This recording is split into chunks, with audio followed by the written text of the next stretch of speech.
இன்னைக்கு நாம இயக்குனர் கே பாக்யராஜை பற்றி அறிந்து கொள்ளலாம். இயக்குனர் கே பாக்யராஜ் ஜனவரி 7, 1953 ஈரோடு மாவட்டம் கோபிச்செட்டிப்பாளையம் அருகே உள்ள வெள்ளன்கோயில் என்னும் ஊரில் பிறந்திருக்கிறார். இவரின் பெற்றோர் பெயர் கிருஷ்ணசாமி மற்றும் அமராவதி அம்மையார். இவருடன் பிறந்தவர்கள் 2 சகோதரர்கள். இயக்குனர் பாக்யராஜ் பன்முகம் உடையவர். வசன எழுத்தாளர், திரைக்கதை அமைப்பாளர், இயக்குனர், நடிகர், தயாரிப்பாளர் மற்றும் பத்திரிகையாளர். இவர் இயக்குனர் பாரதிராஜாவிடம் உதவி இயக்குனராக 16 வயது நிலை முதல் பணியாற்றியவர். பின்னர் 2வது படமான கிழக்கே போகும் ரயில் திரைப்படத்தில் உதவி இயக்குனர் மற்றும் ஒரு காட்சியில் தோன்றி நடித்திருப்பார்.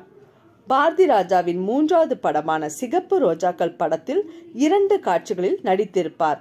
இந்த படத்தில் வசனம் எழுதியது இயக்குனர் கே பாக்யராஜ் தான். அடுத்து பாக்யராஜ் வைத்து புதிய வார்ப்புகள் படத்தில் பாரதிராஜா இவரை வசனத்திற்கு மட்டுமல்லாமல் அந்த படத்திற்கு கதாநாயகனாக அறிமுகம் செய்தார். மேலும் 1979 இயக்கி நடித்த படம் சுவர் இல்லாத சித்திரங்கள். அடுத்து ஒரு கை ஓசை. இந்த படத்தில் கே பாக்யராஜ் ஊமை கதாநாயகனாக மேற்கொண்டு நடித்த பாத்திரம் ரசிகர்களின் கவனத்தை இவர் பக்கம் ஈர்த்தது. இயக்குனர் கே பாக்யராஜ் பிரவீணா என்னும் துணை நடிகையை காதல் திருமணம் செய்து கொண்டார். சில வருட மன வாழ்க்கைக்கு பிறகு பிரவீணா நோய்வாய்ப்பட்டு இறந்தார். பின்னர் அவர் படத்தில் நாயகியாக நடித்த பூர்ணிமா ஜெயராமை மணந்தார். இவர்களுக்கு சரண்யா மற்றும் சாந்தனு என்ற ஒரு மகன் உண்டு. சாந்தனுவும் தற்போது நடித்து வருகிறார். இவருடைய அரசியல் வாழ்க்கை, இவர் எம்ஜிஆரின் கட்சியில் இணைந்தார். பிறகு சொந்த கட்சியாக எம்ஜிஆர் மக்கள் முன்னேற்ற கழகத்தை துவங்கினார். அது வெற்றியடையவில்லை.